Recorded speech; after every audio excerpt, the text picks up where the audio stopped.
ഐക്യത്തിലൂടെയാണ്. പൊട്ടിപ്പോകും വൈക്കോലും കൂട്ടിച്ചേർത്ത് പിരിക്കുകയിൽ കെട്ടിടാമതിനെ കൊണ്ട് കാട്ടിലെ ദന്തി തന്നെ.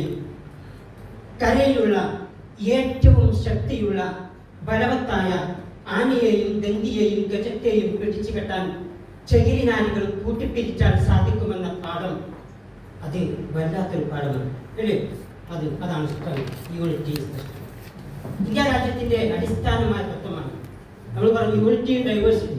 ഡൈവേഴ്സിറ്റി എന്താ ഡൈവേഴ്സിറ്റി? ഇന്ത്യ രാജ്യത്തിൽ എന്തൊക്കെ ഡൈവേഴ്സിറ്റികളുണ്ട് പറയൂ. ജാതി, പിന്നെ ഭാഷ, വസ്ത്രങ്ങള്, ഭക്ഷണം, സംസ്കാരം, സംസ്കൃതികൾ, പൈതൃകങ്ങൾ, ആചാരങ്ങൾ, അനുഷ്ഠാനങ്ങൾ, കർമ്മങ്ങൾ, ആരാധനാലയങ്ങൾ എല്ലാം വ്യത്യസ്തമാണ്. വ്യത്യസ്തതയാണ് എന്നും മനുഷ്യനെ തമ്മിൽ ഒന്നിപ്പിക്കുന്നത്. Unity is the strength. ഭാരതനാട് നമ്മുടെ നാട് ബാസുരമായ ഒരു വീട്. ഒരു പഠിക്കണം. ഭാരതനാട് നമ്മുടെ നാട് ബാസുരമായ വീട്. എന്തെല്ലാം വർണ്ണങ്ങൾ, എന്തെല്ലാം ബന്ധങ്ങൾ, ഏതെല്ലാം പൂക്കൾ ഈ ഉദ്യാനത്തിൽ, അതുപോലെ ഏതെല്ലാം ജാതിക്കാർ ഭാരതത്തിൽ. എന്താണ് കവി അവിടെ എന്തിനെ കൊണ്ടാണ് താരതമ്യം ചെയ്തത്? ഡൈവേഴ്സിറ്റിയെ എന്തുമായിട്ടാണ് താരതമ്യം ചെയ്തിരിക്കുന്നത്?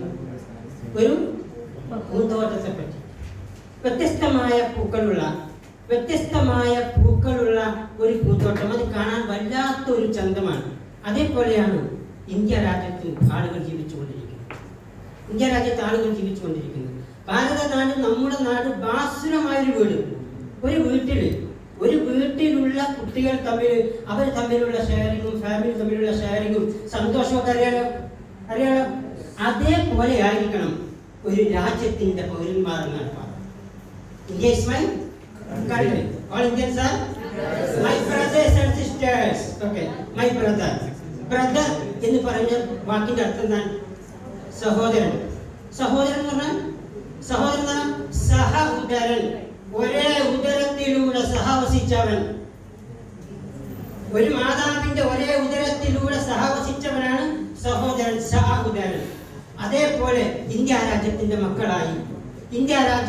മക്കളായി നിങ്ങൾ വളരണം. ഇതുപോലെ ഒരു പൂന്തോട്ടത്തിലെ പൂക്കൾ പോലെ.